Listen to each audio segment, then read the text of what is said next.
معزز اور محترم حاضرین محفل، اسٹیج پر تشریف فرما علماء اہل سنت، آپ حضرات کافی دیر سے ہمارے علماء اہل سنت کے بہترین خطابات بھی سماعت فرما رہے تھے اور ثناخوان مصطفیٰ کے زبانی نعت و منقبت کے اشعار بھی سن رہے تھے۔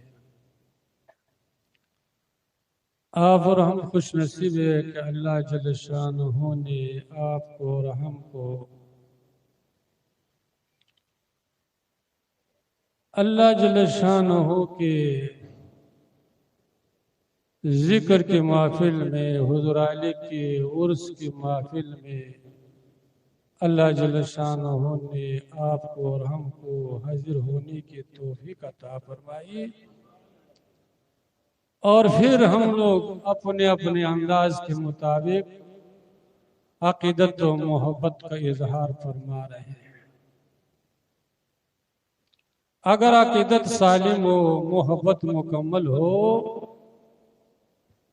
تو پھر بڑے بڑے منازل طے ہو سکتی ہے اور طے ہوتی ہے۔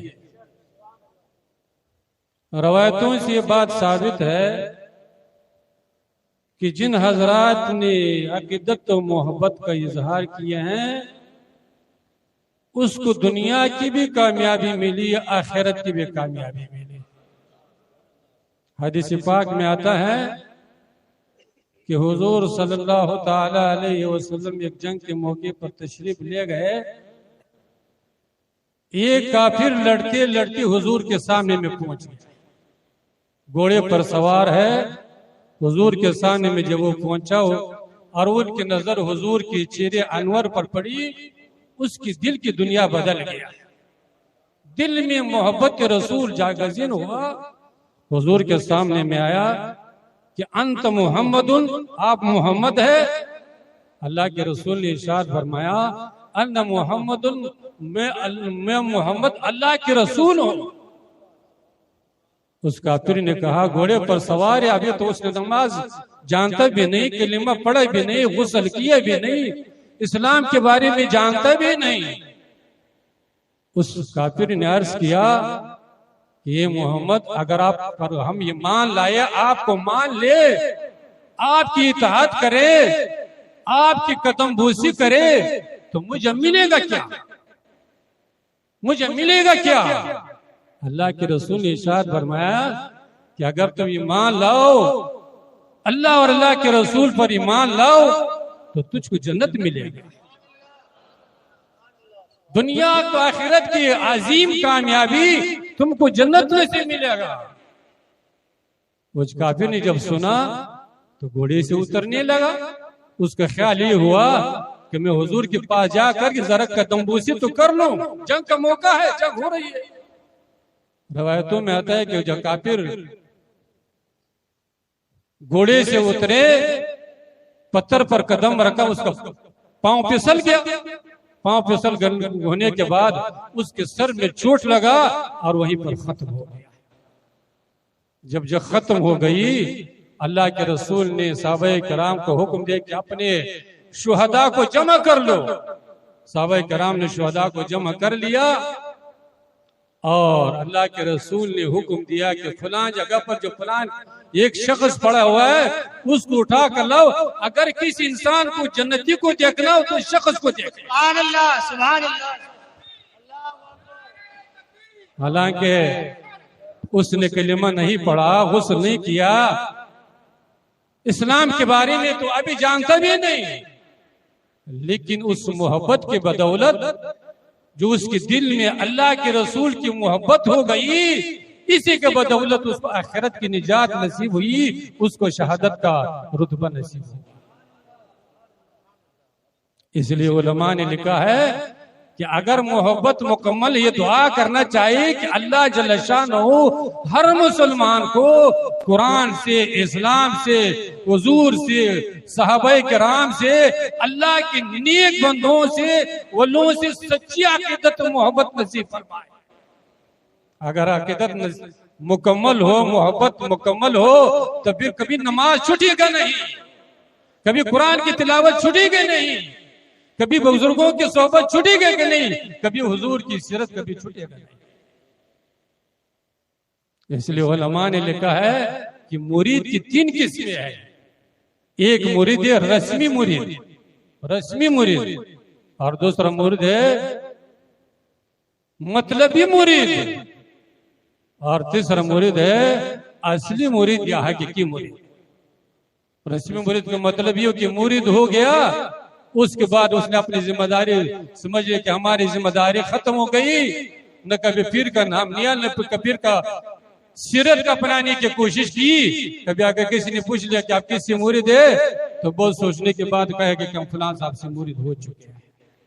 جس کو کہتے ہیں رسمی مرید، رسمن مرید ہو گئے۔ جیسے کہ رسمی نمازی ہوتا ہے، کبھی نماز پڑھ لیا، رسم ادا کر لیا، نماز کا جو خشوع خضوع ہے، نماز کا جو طریقہ ہے جو سنت کے مطابق پڑھنا چاہیے، صرف رسم ادا کر کے روانہ ہو گیا۔ اور دوسرا کون مرید؟ مطلبی مرید۔ مطلبی مرید کا مطلب ہے کہ مرید ہو گئے، کبھی اگر کاروبار اس کا نہیں چلا، بیمار ہو گیا، کوئی کیس مقدمہ ہو گیا، کوئی پریشانی میں پڑ گیا، تو دوڑ کر کے اپنے پیر کے پاس حاضری دی اور دعا کرنے کی خواہش ہے اپنے مطلب کے لیے۔ اور تیسرا مرید ہے حقیقی مرید، اصلی مرید۔ حقیقی مرید، اصلی مرید اس کو کہتے ہیں کہ جب مرید ہو جائے تو پھر ان کی کوشش یہ رہتی کہ ہمارے ہر ادا اپنے پیر کی سیرت کے مطابق ہو جانا چاہیے۔ تو محبت سے، الفت سے بڑے کامیابی ملتی ہے۔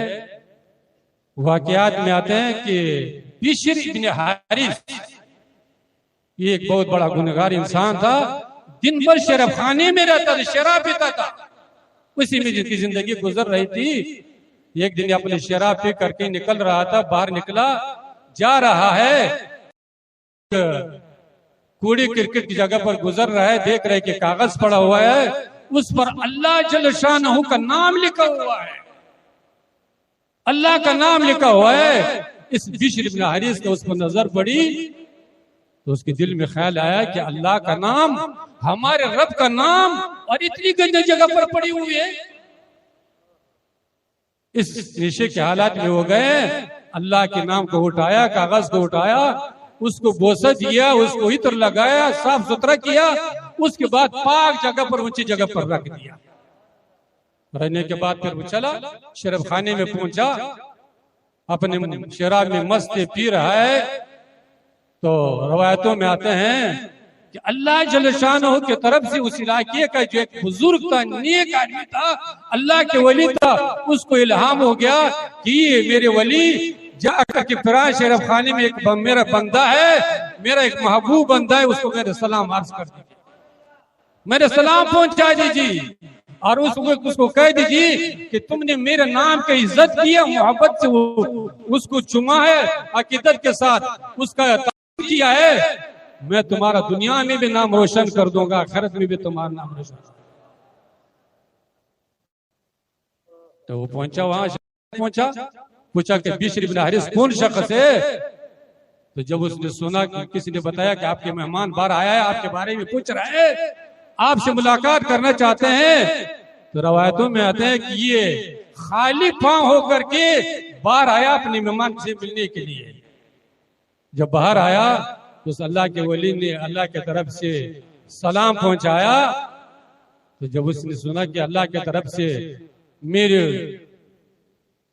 سلام آیا ہے، تو روایتوں میں آتا ہے کہ اس نے اللہ کے بارگاہ میں سچی توبہ کر لیا، اور اللہ جل شانہ نے یہ مقام دیا تھا کہ جس راستے پر گزر رہا تھا اس راستے پر کوئی جانور پیشاب ہی نہیں کرتا تھا، اس لیے کوئی کیا تھا، خالی وہاں چلتا تھا۔ اور تو لکھا ہے کہ امام احمد ابن حنبل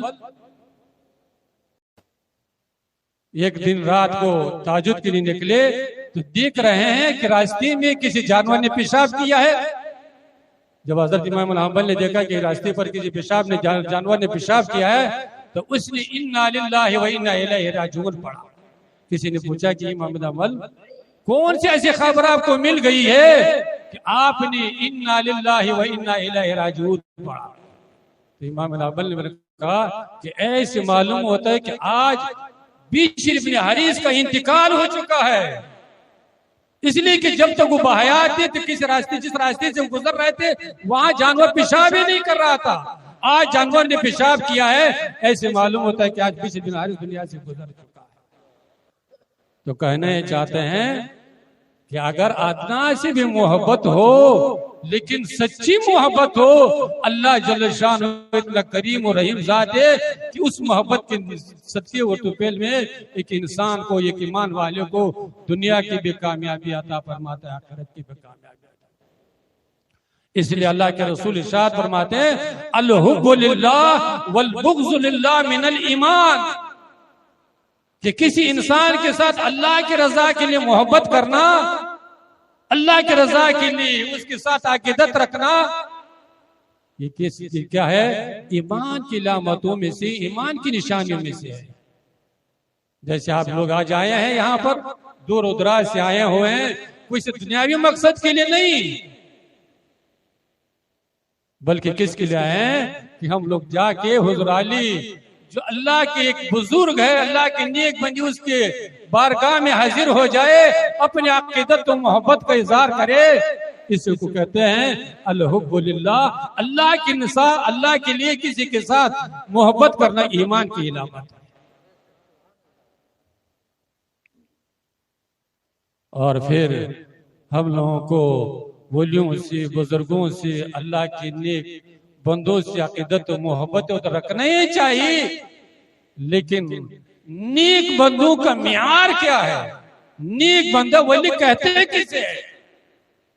قرآن حکیم جو رہنمائی کی کتاب ہے، جو ایمان والوں کے لیے دنیا و آخرت کی رہنمائی اس میں موجود ہے، اسی رہنمائی کو ظاہر کرتے ہوئے، ایمان والوں کے رہنمائی کرتے ہوئے کہ ولی کسے کہتے ہیں، اسے کو بیان کرتے ہوئے اللہ جل شانہ ارشاد فرماتے ہیں الذین آمنوا وکانوا یتقون، کہ ولی کا معیار کیا ہے، ولی کا پیمانہ کیا ہے، ولی کسے کہتے ہیں؟ اللہ جل شانہ ارشاد فرماتے ہیں کہ اللہ کے ولی، اللہ کے محبوب بندہ وہی ہے کہ جس میں دو صفتیں پائے جائیں. دو صفتیں اگر اس میں موجود ہے، اس کے اندر پائے جاتے ہیں، وہ اللہ کے ولی ہے، وہ اللہ کے بزرگ ہے، اللہ کے نیک بندے ہے، چاہے وہ کسی خطے سے بھی ہو، کسی ذات سے اس کا تعلق ہو. اور وہ دو صفتیں کیا ہیں؟ الذین آمنوا، جو صاحب ایمان ہو، جس کا عقیدت درست ہو، جس کا ایمان درست ہو، جس کا ایمان کامل ہو، اور کیا ہو؟ وَكَانُوا يَتَّقُونَ، اور صاحب تقوی ہو، صاحب پرہیزگاری ہو. اگر دو صفاتیں کس کے اندر پائے جاتی ہے تو پھر چاہے کسی بھی ذات سے تعلق ہو، کسی بھی علاقے سے تعلق ہو، وہ کیا ہے؟ اللہ کے نیک بندے، اللہ کے ولی ہے. اور ایسے اللہ کے ولیوں کو اللہ جل شانہ اپنے بندوں کو حکم دیا وَكُونُوا مَعَ الصَّادِقِينَ، کہ ایسے نیک لوگوں کے ساتھ ہو جاؤ، ان کی صحبت اختیار کرو. شیخ سعدی علیہ رحمہ فرماتے ہیں صحبت صالح ترا صالح کنل، صحبت طالح ترا طالح کنل. اگر نیک لوگوں کی صحبت اختیار کریں گے، نیک لوگوں کی صحبت میں بیٹھیں گے، نیک لوگوں کی سنگت اختیار کریں گے تو کیا بنو گے؟ نیک بنو گے، نیک زندگی گزارو گے، نیک اطاعت میں آپ کی زندگی بسر ہوگی، اللہ کی رحمتیں آپ کے اوپر برسیں گے. اور صحبت طالع ترا طالع کنت، اگر برو لوگوں کی صحبت اختیار کریں گے تو پھر کتنے نہ ہوں گے، یک لیک جہاں ہوں گے، آپ بھی چرسی اور بنگی شرابیں بن کر کے رہیں گے. تو مسلمانوں، ہم بزرگوں کے بارگاہوں میں عقیدت و محبت کا اظہار کرتے ہیں، حاضر ہوتے ہیں، لیکن مکمل و محبت اور عقیدت اس وقت ہوگی کہ ہم لوگ بزرگوں کی سیرت کو اپنائیں، ان کی زندگی کو اپنائیں، ان کے شب و روز کو اپنائیں، تو پھر انشاءاللہ ہم لوگ بارگاہ سے محروم وہ لوگ کر کے نہیں جائیں گے، بلکہ بارگاہ ولی سے ہم لوگ اللہ کی رحمتوں کو لے کر کے جائیں گے۔ اگر ہم لوگوں نے صرف سن کر کے، سنا کر کے، اپنے نظرانہ پیش کر کے اور ان کی زندگی، ان کی سیرت کو اپنانے کی کوشش نہیں کی، تو پھر جو بزرگوں کی طرف سے جو فیض اور برکات ملنا چاہیے، ملتی ہے، اس سے ہم لوگ محروم رہیں گے۔ اس لیے جہاں ہم لوگ مزاروں پر جاتے ہیں، عرسوں میں جاتے ہیں، وہاں یہ ضروری ہے کہ ہم لوگ بزرگوں کی سیرت کو سن کر کے اس کی سیرت کو اپنائیں، اس کے کردار کو اپنائیں، اس کے شب و روز کو اپنائیں، تو پھر انشاءاللہ العزیز دنیا میں بھی ان کے فیض و برکات سے مالا مال ہوں گے، دنیا میں بھی ان کے نظر کرم سے مالا مال ہوں گے، اور کل بروز معاشر ہر انسان کا حشر اسی کے ساتھ ہوگا۔ حضور فرماتے ہیں کہ ہر انسان کا حشر اسی کے ساتھ ہوگا جس کے ساتھ وہ دنیا میں محبت کیا کرتا تھا۔ دنیا میں آپ کی محبت نیک لوگوں کے ساتھ ہے، اللہ والوں کے ساتھ ہے، تو کل بروز معاشر آپ کا حشر اسی کے ساتھ ہوگا، اسی کے ساتھ میں ہوگی، اسی کی شفاعت آپ کو نصیب ہوگی۔ اگر دنیا میں ہم لوگوں نے اپنی عقیدت و محبت میں کمی کی تو پھر دنیا میں بھی ان کے فیض و برکات سے محروم ہوں گے، کل بروز معاشر میں بھی ان کی مائت میں ہم لوگوں کے حشر سے، اس کی شفاعت سے، ان کی مائت سے محروم ہوں گے۔ اس لیے مسلمانوں، اللہ جل آپ کی اور ہماری اس حاضری کو قبول فرمائیں۔ اللہ اپنے فضل و کرم سے حضور علی کا اور جتنے میں مشائخ خانقاہ سمرقندیہ ہے، اللہ سب کے درجات کو بلند فرمائے۔ اللہ تعالیٰ آپ کو اور ہم کو اپنے مشائخ سے سچی عقیدت و محبت نصیب فرمائے۔ وآخر دعوانا ان الحمدللہ رب العالمین۔